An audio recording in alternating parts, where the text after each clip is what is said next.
Hello बच्चों, good morning to all of you. बच्चों आज हम लोग पढ़ेंगे concept of alternating current. Already हमने पिछले क्लास में पिछले वीडियो में स्टार्ट कर दिया था concept. So let us start with that alternating current. So alternating current बच्चों मैंने आपको बताया था this x axis we are using as omega t axis and here we are representing instantaneous value of the current i t and the waveform of the current look like this. So this is 0 angle, this is pi angle, this is 2 pi. This is one cycle. After that this waveform is going to repeat. So this is the peak value, this is positive peak I naught and this is negative peak minus I naught. So how we are writing the equation of this current? I naught sin omega t, where omega is the angular speed, where omega is the angular speed, or this is also called as angular frequency. So now we want to define few terms related to that alternating current. So what is amplitude? How we define amplitude? So amplitude is defined as it is the maximum value of the alternating quantity in either direction. ये positive cycle है, positive half, and this one is negative half. So how we define amplitude? The maximum value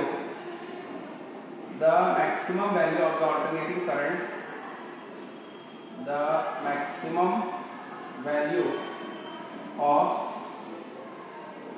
alternating current in either direction,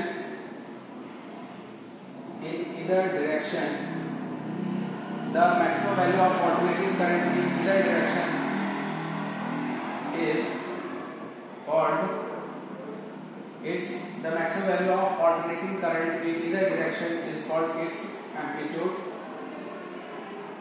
And one more thing बच्चों I would like to tell you, maximum value, amplitude or peak value, these are all the three same quantity.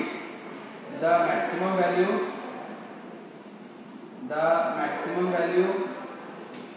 peak value, the maximum value, peak value और amplitude, ये तीनों same quantity है बच्चों. These are the same quantity, they are representing the same quantity.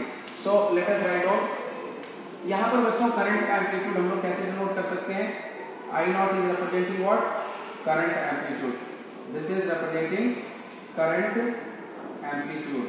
This is representing current amplitude. So let us write down now time period. So what is time period? बच्चों how we define time period?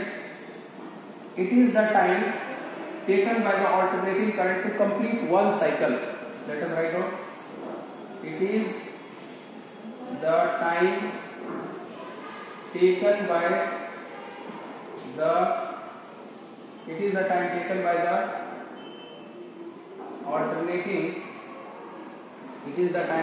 the alternating current to complete one cycle. एक cycle complete करने में जो time लगता है, and it is denoted by capital letter T, and it is denoted by capital letter T. So यहाँ पर बच्चों हम लोग अब फ्रीक्वेंसी को डिफाइन करेंगे. Let us define frequency. So what is frequency of the alternating quantity? So frequency. So how we define frequency? The number of cycles completed by the alternating quantity in 1 second. Let us write down that point first. It is defined as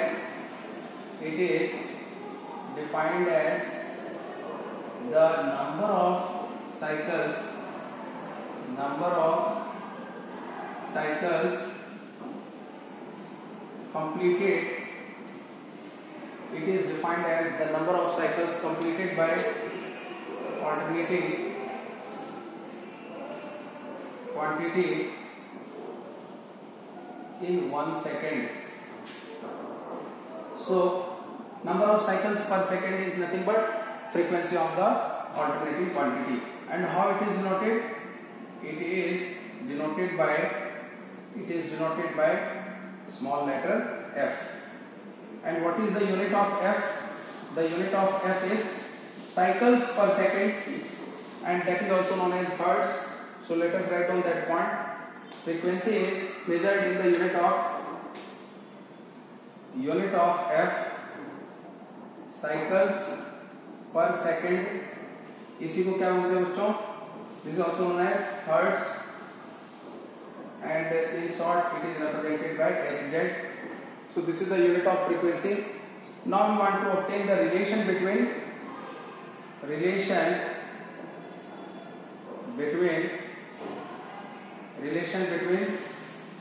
frequency, angular frequency, time period. So how to establish the relation? So बच्चों, we know how the alternating current is going to be produced, और alternating EMF कैसे produce होता है, इसके बारे में हमें बात करने की जरूरत है। बच्चों, जब हम किसी भी कॉइल को as per the Faraday law of electromagnetic induction, these are the magnetic pole, north pole and south pole. So जब हम किसी भी कॉइल को, ये रेक्टेंगुलर कॉइल हमने कंसीडर कर लिया, किसी भी कॉइल को मैग्नेटिक फील्ड में इसके एक्सिस के अबाउट रोटेट करते हैं बच्चों, दिस इज द एक्सिस। जब किसी भी कॉइल को हम मैग्नेटिक फील्ड में इसके एक्सिस के अबाउट रोटेट करते हैं, वन कंप्लीट रोटेशन होने में जो टाइम लगता है उसे ही टाइम पीरियड कहते हैं। And we define frequency, number of cycles per second, and angular speed, जिस स्पीड से यह कॉइल अपने एक्सिस के अबाउट रोटेट कर रहा होता है, that speed is called angular speed. So we know एक रोटेशन में कितना एंगुलर रोटेशन होगा बच्चों? 2 pi radian. So in one rotation they are going to complete 2 pi radian. So we are writing here what is time period और 2 pi radian distance cover करने में, angular distance cover करने में speed क्या है बच्चों? Omega, and this is what?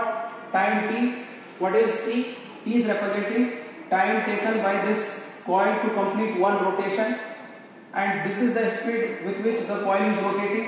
So हमें speed पता है, टाइम पीरियड पता है बच्चों, एक रोटेशन कंप्लीट करने में t टाइम लग रहा है, ओमेगा स्पीड से रोटेट कर रहा है, तो omega into T angular displacement, angular rotational angle मिल जाएगा, that is equal to 2 pi radian. So one rotation में 2 पाई रेडियन, और that distance is equal to, angular distance is equal to speed, angular speed into time taken by the coil to complete one rotation. This is a rectangular coil A B C D. जब यह coil magnetic field में एक rotation complete करेगा बच्चों, this will produce one cycle of voltage, one cycle of current. जब दो rotation complete करेगा, 2 cycle of voltage और 2 cycle of current. So this is how we understand alternating quantity. So 2 pi radian equal to omega into t. So we can write from here t equal to 2 pi upon, ये omega इस तरफ लिया है, so this much seconds. या फिर हम लोग बच्चों यहां से लिख सकते हैं ओमेगा इक्वल टू 2 पाई, इसको इधर ले गया, इसको इधर ले गया, 2 पाई बाई टी। बच्चों this is another relation, and we know omega equal to 2 pi into 1 by t लिख सकते हैं बच्चों। So what is 1 by t? Number of cycles per second, number of cycles per second. How we are understanding this 1 by t? We are writing as small f, or small f is equal to 1 by t. What is this? F is the frequency, and frequency is defined as reciprocal of time period. So this is 1 by t equal to f. So omega is equal to 2 pi into f. So this is how these results are very, very important, and the unit of omega is radian per second. This is radian per second. And what is the unit of f? Unit of f is cycles per second or hertz, hz. बच्चों यहाँ पर मैंने f equal to 1 by t कैसे लिखा? f के बारे में हमने डिफाइन किया है, the number of cycles completed by the alternating quantity in 1 second. So 1 second, एक साइकिल कंप्लीट करने में कितना टाइम लगता है? 1 साइकिल में कितना टाइम लगता है बच्चों? t time. So we can write 1 cycle upon t. So cycle per second, 1 cycle upon t. This is what? This is 1 is what? Cycle, and t is what? Second. So how can we understand this one? Cycle per second. अच्छा, यहां से अगर ऐसा दिया रहता, suppose 20 cycle complete कर रहा है, ये जो कॉइल है ये 20 साइकिल कंप्लीट कर रहा है 5 सेकेंड्स में, तो what is the frequency of this coil? What is the frequency of the alternating current और alternating voltage produced by this coil? So frequency कैसे निकालते बच्चों? Cycles upon time. तो कितना साइकिल? 20 साइकिल. टाइम कितना है? 5. तो 5 4 जा 20. So 4 cycles per second. 4 cycles per second. अच्छा, साइकिल्स पर सेकेंड को क्या लिखते हैं? Hertz. So this is 4 hertz. So अगर हमें इस तरह से रिजल्ट्स दिया रहे तो हम फ्रीक्वेंसी इजीली फाइंड आउट कर सकते हैं. So frequency is what? 4 hertz. अच्छा, टाइम पीरियड क्या होता है बच्चों? What is time period? हमने डिफाइन किया है. What is time period? It is the time taken by this coil to complete 1 rotation. और 1 रोटेशन में 1 साइकिल जो है ऑफ करंट या 1 साइकिल ऑफ वोल्टेज प्रोड्यूस होगा. 1 rotation equal to 1 cycle of voltage और may be 1 cycle of current. अगर voltage की बात कर रहे हैं तो 1 साइकिल वोल्टेज, अगर करंट की बात कर रहे हैं 1 साइकिल करंट प्रोड्यूस होगा. So 1 rotation is equal to 1 cycle. So यहां से बच्चों 20 साइकिल में 5 सेकेंड्स लगा है. 20 साइकिल में 5 सेकेंड्स लगा है, तो 1 साइकिल में कितना लगेगा बच्चों? 1 साइकिल में कितना लगेगा? 4 साइकिल्स पर सेकेंड. 4 साइकिल पर सेकेंड. यहां पर देख सकते हैं आप 4 साइकिल कंप्लीट हुआ है 1 सेकेंड में. 1 सेकेंड में 4 साइकिल कंप्लीट हुआ है. So how to calculate the time period? So no, we know time is equal to 1 by, we know frequency is equal to 1 by T. Frequency हमने निकाल लिया 4 cycles per second. So T निकालना है बच्चों, time period, तो T equal to 1 by F. So 1 by 4. So 1 by 4 is how much? 0.25 seconds. 0.25 seconds. What is time period? Time taken by the coil to complete 1 rotation. अच्छा, 4 rotation complete करने में 1 second लग रहा है. आप इस तरह से नहीं तो ऐसे भी कैलकुलेट कर सकते हैं. 4 साइकिल कंप्लीट करने में 1 सेकेंड लग रहा है, तो 1 साइकिल कंप्लीट करने में कितना टाइम लगेगा? 1 बाय 4 सेकेंड. और 1 साइकिल कंप्लीट करने में जो टाइम लगता है उसे ही क्या कहते हैं बच्चों? That is called time period. That is called time period. Time period of what? Of this alternating quantity. So 1 cycle complete करने में जो टाइम लगा वो 1 by 4 सेकेंड है, and that is equal to 0.25 seconds, and that is called time period. So यहाँ से लिख सकते हैं time period is equal to 1 cycle time, 1 cycle time, and that is equal to 0.25 seconds. So 1 cycle complete करने में जो time लगता है that is called time period, and that is equal to 0.25 seconds for this example whatever we have considered. बच्चों यहाँ पर हम एक और एग्जांपल अगर कंसीडर करें, सपोज 30 साइकिल्स जो है, ये जो कॉइल हमने कंसीडर किया था ABCD इन मैग्नेटिक फील्ड, ये रोटेट कर रहा है ओमेगा एंगुलर स्पीड से, और ये 30 साइकिल्स कंप्लीट कर रहा है 6 सेकेंड्स में. हमें फ्रीक्वेंसी निकालना है और टाइम पीरियड निकालना है. How can we calculate? Find frequency and time period. यहां से निकाल सकते हैं बच्चों 30 साइकिल 6 सेकेंड में. सो साइकिल्स अपॉन सेकेंड कर देंगे. कितना साइकिल है? 30 साइकिल अपॉन 6. 6 5 जा 30. सो 5 साइकिल्स पर सेकेंड. 1 सेकेंड में कितना साइकिल कंप्लीट हो रहा है बच्चों? 5 साइकिल कंप्लीट हो रहा है. That is called frequency. What is frequency? Number of cycles per second. So frequency is number of cycles per second. So we calculated 5 cycles per second. Frequency is what? Number of cycles per second, and that is equal to how much? 5. So 5 cycles. So this is the frequency, and cycles per second को hertz भी लिखते हैं. अब time period निकालना है बच्चों.